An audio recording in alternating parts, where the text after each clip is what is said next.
My name is Jessica Brown, and at 29 years old, my family ignored me when I said I moved to Arizona. 10 months later, Mom called, screaming, "Why didn't you tell us?" I said, "I did, 6 times." If you have ever felt betrayed by the people who should have been your biggest supporters, let me know where you are watching from. The first months in Phoenix were a mix of exhilaration and quiet solitude. My apartment was tiny, one bedroom, but it was mine, and I filled it with the few things that mattered: my books, hiking gear, and a plant I'd accidentally overwatered twice. Work was a whirlwind of new software projects, onboarding sessions, and the overwhelming thrill of finally being noticed for my efforts. I tried to bridge the gap with my family at first. A couple of photos of sunsets over Camelback Mountain, a snapshot of my new apartment, even a selfie on a climbing wall I conquered. Nothing. Not a single response. Not a "wow, looks great," or a heart emoji. It stung more than I expected. At first I thought maybe I was overreacting. Surely someone saw them, even if they didn't reply. Weeks turned into months. By the fourth month, I stopped trying. I stopped sending photos, stopped posting stories online. If they wanted to notice me, they would have. And strangely, letting go of the expectation brought me peace.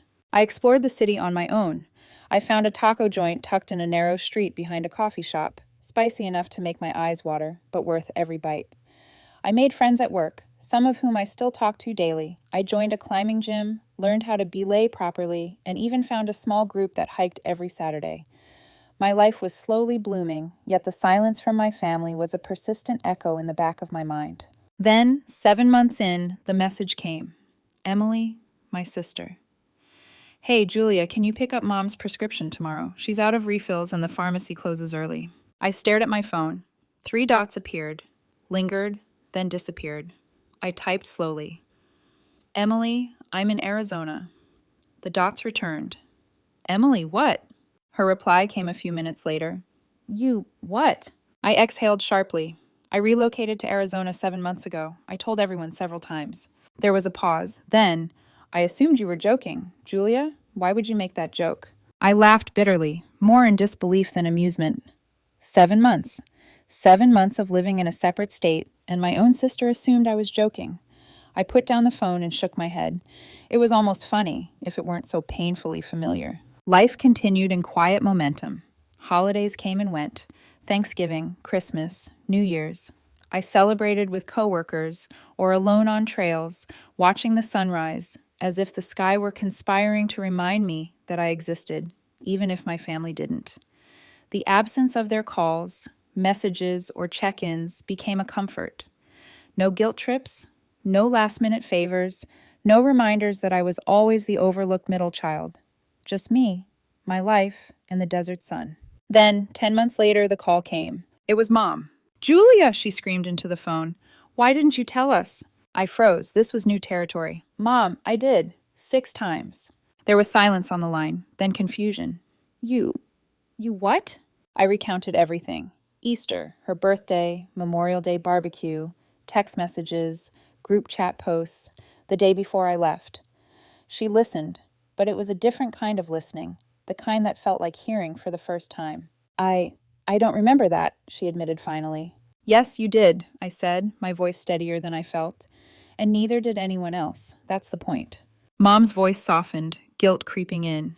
We just didn't understand. You had to move, I know, but..." "But what?" I asked, my chest tightening. "How many times do I have to tell you before you hear me? I moved to Arizona. I am living my life. You didn't notice." Silence, then, "Julia, I need to go." I hung up, sitting with my phone in my hand, a strange mix of anger, relief, and vindication washing over me. 10 months. 10 whole months of being alive, present in the world, yet invisible to my own family. And now, finally, they knew. 10 minutes later, Emily called. "Did you really move to Arizona?" "Yes." "Why didn't you tell us?" "I did, 6 times." She was silent, defensive, but not entirely wrong. I don't recall," she murmured. Exactly. That was the point. They never noticed. Not until it mattered to them, not until I became an absence too big to ignore. I blocked her number. Not out of spite, but self-preservation. I refused to let myself be guilt-tripped, reminded that I was the problem when all I had done was speak the truth. 2 days later, Dad called. I answered this time. Julia, we need to talk. Mom's very upset. She's been crying for 2 days. I know. I let the phone sit against my ear as he rambled on about busy lives, obligations, and priorities. I listened, but I didn't apologize. Not for the move, not for existing. Finally, he sighed. I should have paid more attention. I'm sorry. I felt a crack inside me. Relief, yes, but also sadness. 3 decades of being overlooked, condensed into a single phone call, and still, it didn't erase the years. We spoke at length that evening, small, cautious conversations. Nothing monumental, yet each word was a thread, weaving a fragile bridge over the chasm of neglect. They promised to try, to check in, to truly see me. I didn't know if I believed them, but I listened, and that was enough for now. 4 months after the confrontation, Mom sent a friend request on Facebook. I stared at it for a day before accepting. Emily unblocked me a fortnight later and sent a message. Julia, I'm sorry for what I said. She liked 3 of my old Arizona photos and even commented on one. Beautiful view. Glad you're doing well. I didn't respond immediately.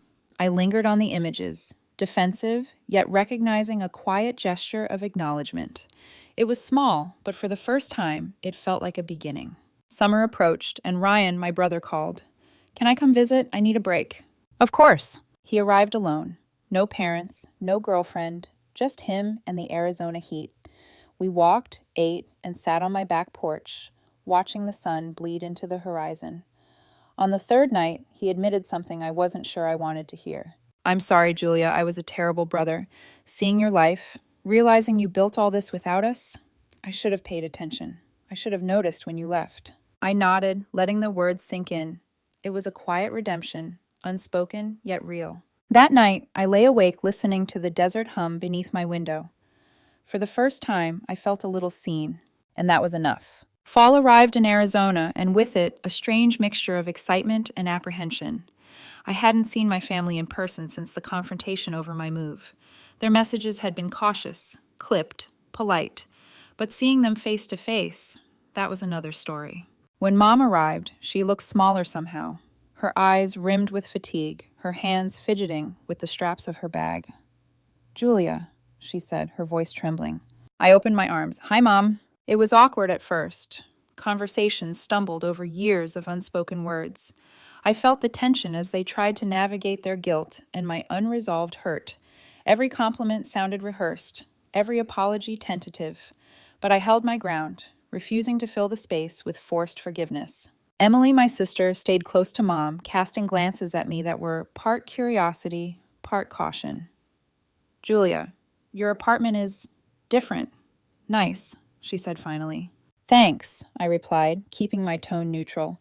I wanted them to see me as I was now, not the girl who moved without notice, not the sister they forgot, but the woman I had become. Dad arrived the next day carrying a bouquet of desert flowers. I hope you like these. I know it's not much. It's beautiful, I said, softening. A small bridge, a thread connecting past neglect to present acknowledgement. We walked the neighborhood, shared meals, and visited the small hiking trail I'd come to love.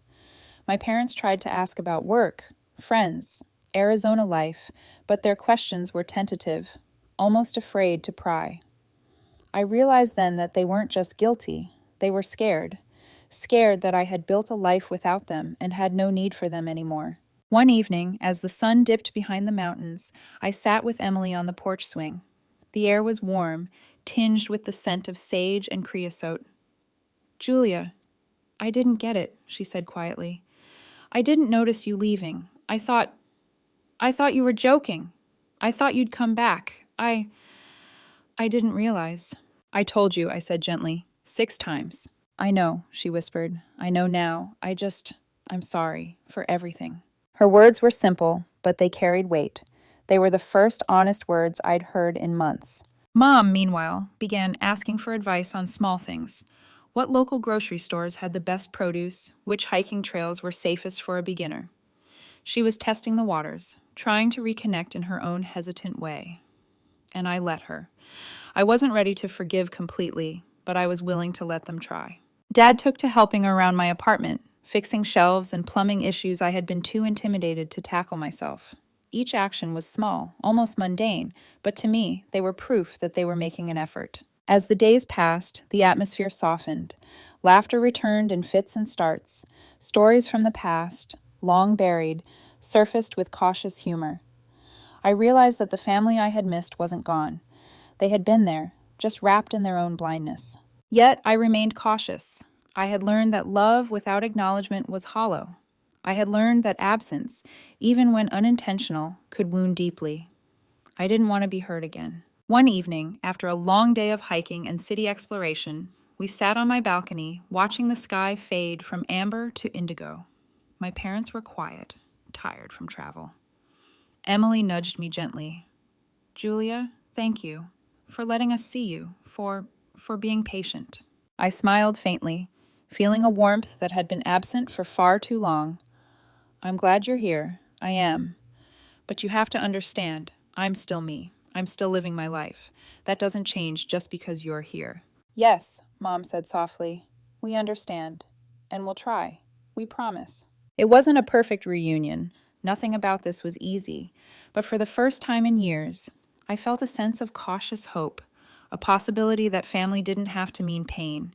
That recognition, even belated, could open doors that had long been closed. And as the Arizona night wrapped around us, the desert wind carrying the scent of earth and sage, I realized that I had grown stronger, not because they ignored me, but because I had lived anyway.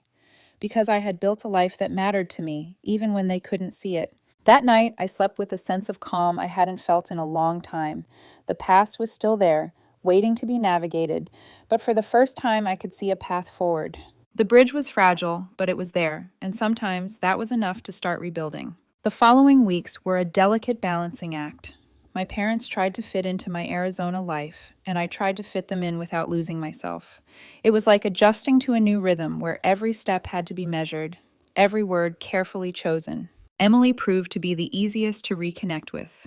She and I spent hours walking the neighborhood, sharing memories of childhood mischief, the fights that seemed monumental at the time but were laughable now. She admitted how lonely she'd felt with Mom and Dad, wrapped up in their own concerns. "I didn't want to leave you, Julia, but I didn't know how to be there for you either," she confessed one evening over coffee. Her honesty struck me. It wasn't about blame, it was about understanding. And understanding, I realized, was the foundation of forgiveness. I nodded slowly. "It's okay. We just didn't see each other clearly for a long time, but we can start now." Mom was more cautious. She hovered between trying to connect and retreating into old habits.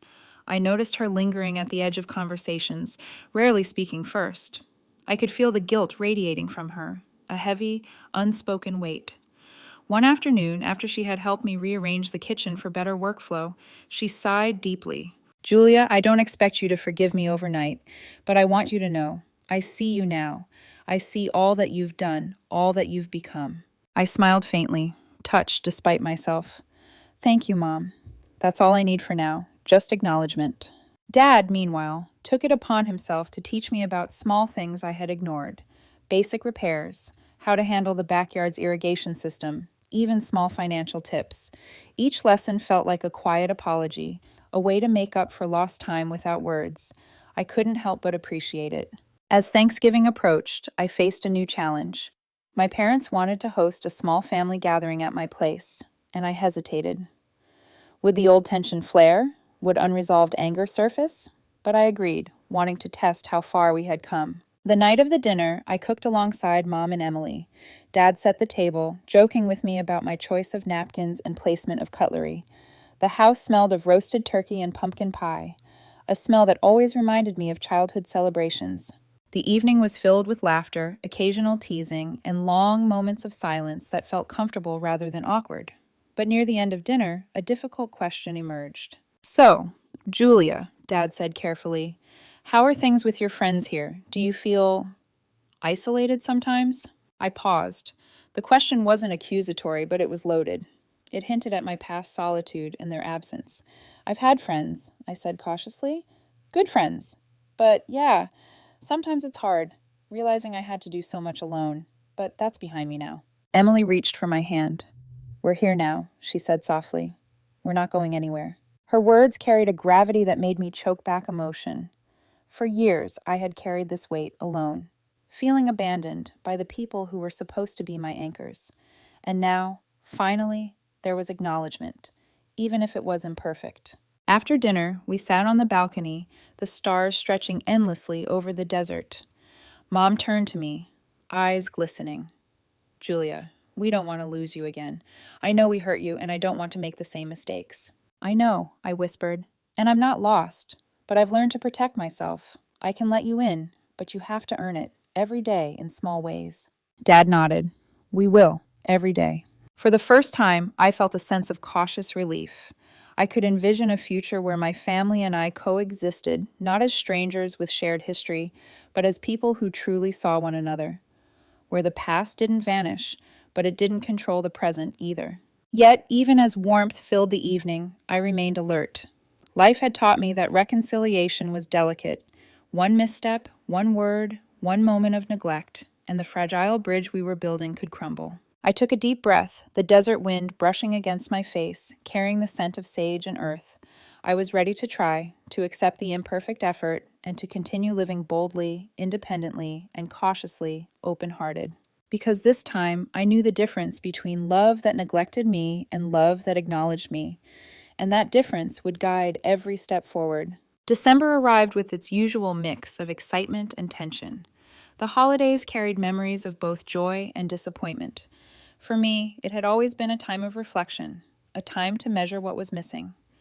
This year, however, I resolved to approach it differently, not with resentment, but with caution and clarity. Mom insisted on decorating the house, and despite my initial reluctance, I agreed.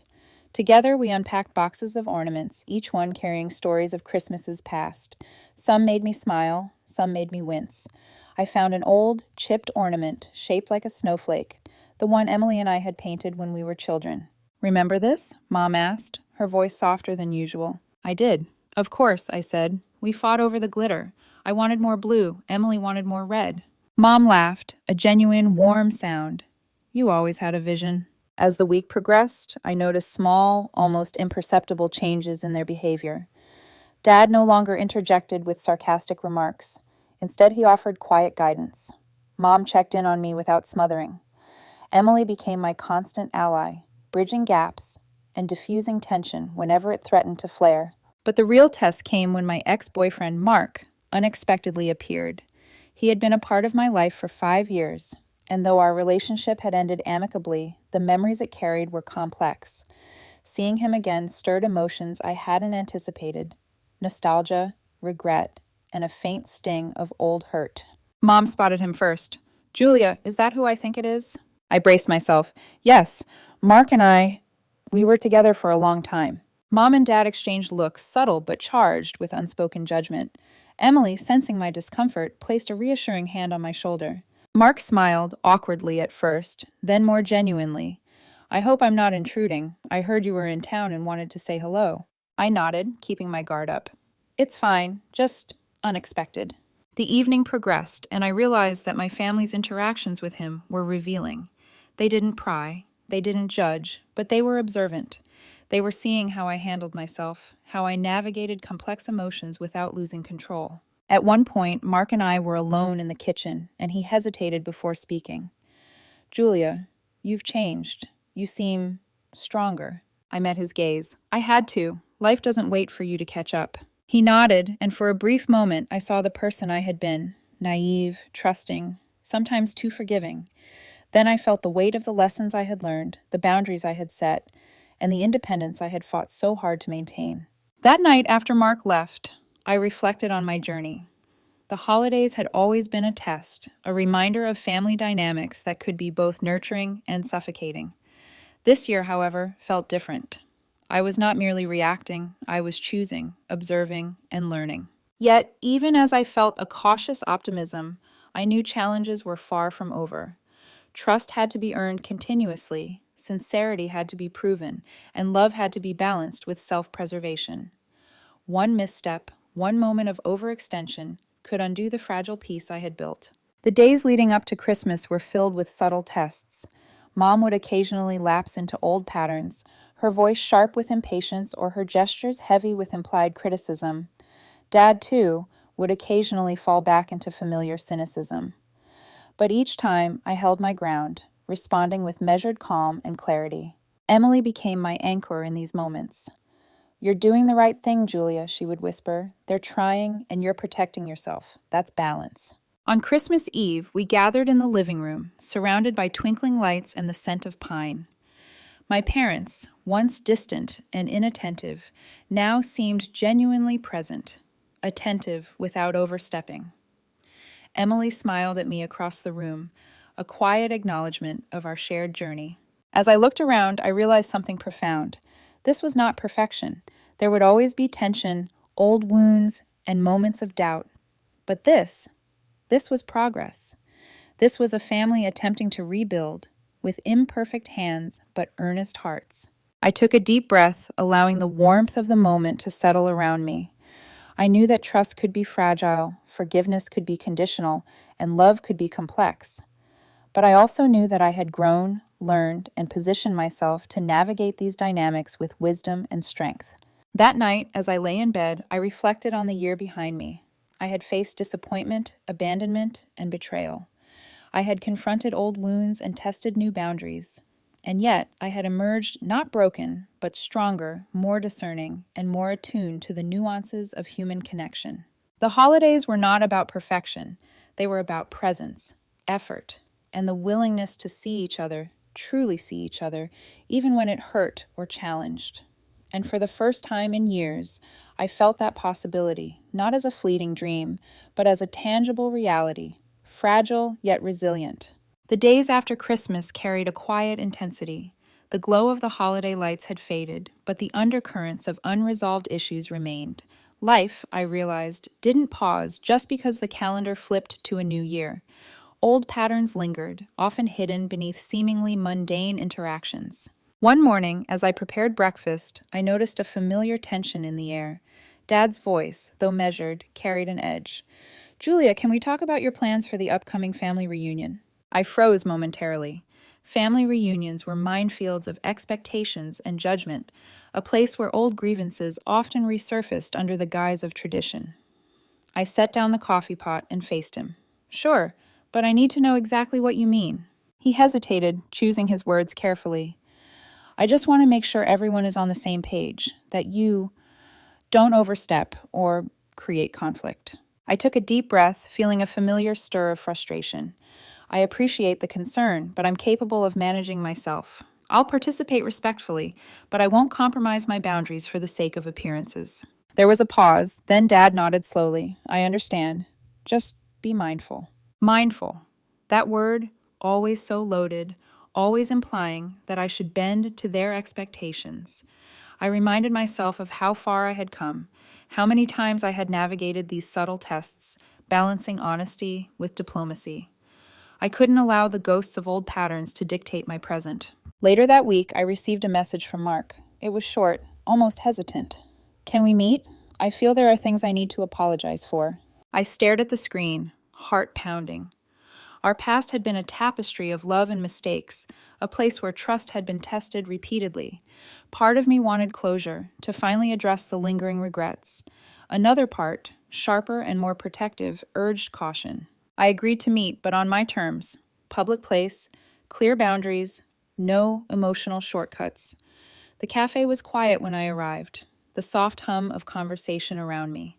Mark was already there, fidgeting slightly with a coffee cup, as though the act grounded him.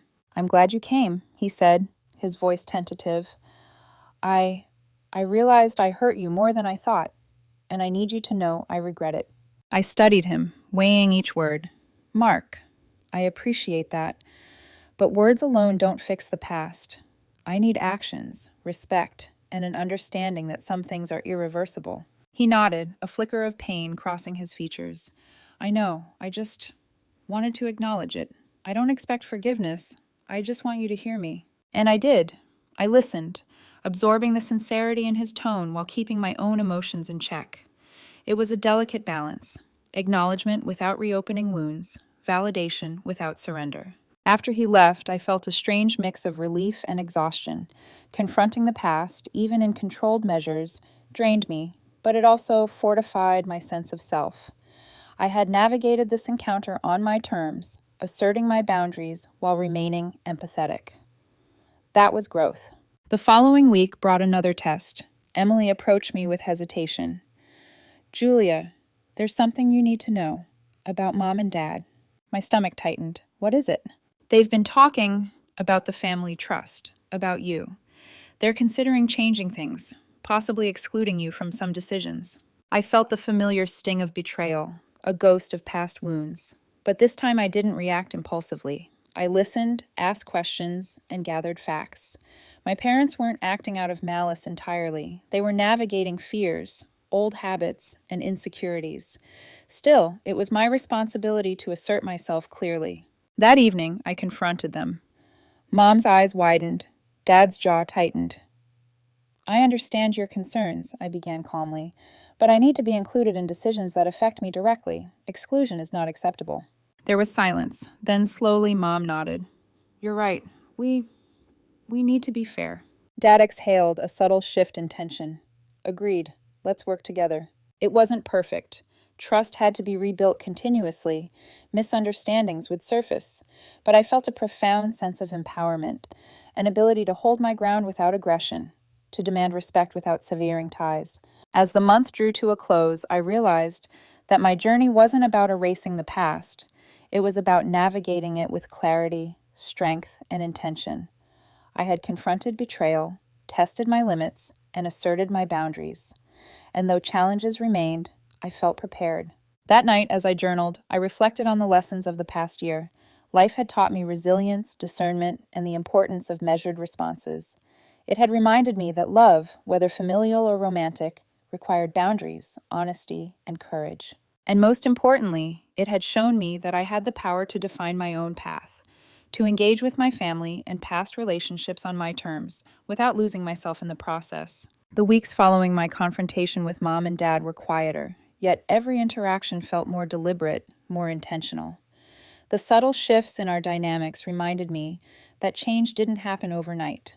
It required persistence, patience, and the courage to maintain one's boundaries, even when met with resistance. One afternoon, I received an unexpected call from Claire, a cousin I hadn't spoken to in years. Her voice, soft and tentative, carried a mixture of nostalgia and urgency. Julia, I heard about everything. I just wanted to say, I'm proud of you. You've handled it all with so much strength. I paused, emotions swirling. Compliments from family had always been laced with judgment or hidden agendas, but Claire's sincerity was unmistakable. Thank you, Claire. That means more than you know. We talked for an hour, sharing stories, laughter, and even tears. It was a reminder that even amidst betrayal and family strife, there were pockets of genuine connection, people who saw me clearly without the weight of expectation. A few days later, I received another message, this one from Mark. Can we talk again? I feel there's still more I need to understand. About us. About what happened. I took a long moment before responding. I wanted clarity, closure, but not at the expense of my emotional well-being. We can meet, but only to acknowledge and reflect, not to relive old mistakes. I need this to be final. At the cafe, we spoke calmly, honestly. No accusations, no defensiveness, just acknowledgement of past mistakes, acceptance of consequences, and mutual understanding. When we parted, there was no bitterness, only a quiet sense of completion. I realized then that closure wasn't about rewriting history. It was about reconciling with it and moving forward without carrying its weight. The family reunion arrived. This time, I approached it with a sense of control I hadn't felt before. I interacted with relatives with warmth, but maintained boundaries. When old tensions arose, I addressed them directly, calmly, without yielding to manipulation. It was liberating. Mom and Dad, observing my composure, seemed both surprised and relieved. You've grown, Mom admitted quietly, a hint of admiration in her voice. I had to, I replied softly, for myself and for the family I want to nurture, not the one defined by fear or expectation. The reunion ended on a note of cautious optimism. Conversations flowed, Laughter returned, and for the first time in years, I felt the possibility of authentic family connections without sacrificing my sense of self. Later that evening, I sat by the window, watching the fading sunset. The sky, painted in shades of amber and gold, reminded me that endings were rarely abrupt. They were gradual, a blending of lessons, forgiveness, and growth. I reflected on the year, the betrayals, the confrontations, the moments of doubt and fear. Each experience had tested me, but ultimately, it had strengthened me. I had learned to navigate relationships with clarity, to assert boundaries without hostility, and to embrace forgiveness without forgetting. As night fell, I felt a sense of peace settle within me. Life was imperfect, relationships were complex, but I had discovered a powerful truth. My worth was not dictated by the approval of others. My path, my choices, and my boundaries defined who I was. And in that realization, I found freedom. Freedom to engage with my family without compromise, to nurture connections that were genuine, and to leave behind the patterns that had once confined me. For the first time in a long time, I felt whole. I knew challenges would come again. They always did. But now I was equipped with the strength, wisdom, and courage to face them. I had reclaimed my life, not by erasing the past, but by understanding it, learning from it, and moving forward with intention. And in that moment, watching the stars emerge one by one in the night sky, I knew I was finally ready to embrace whatever came next, on my terms, with my heart intact and my boundaries respected. The journey wasn't over, but I had found my footing, and that made all the difference.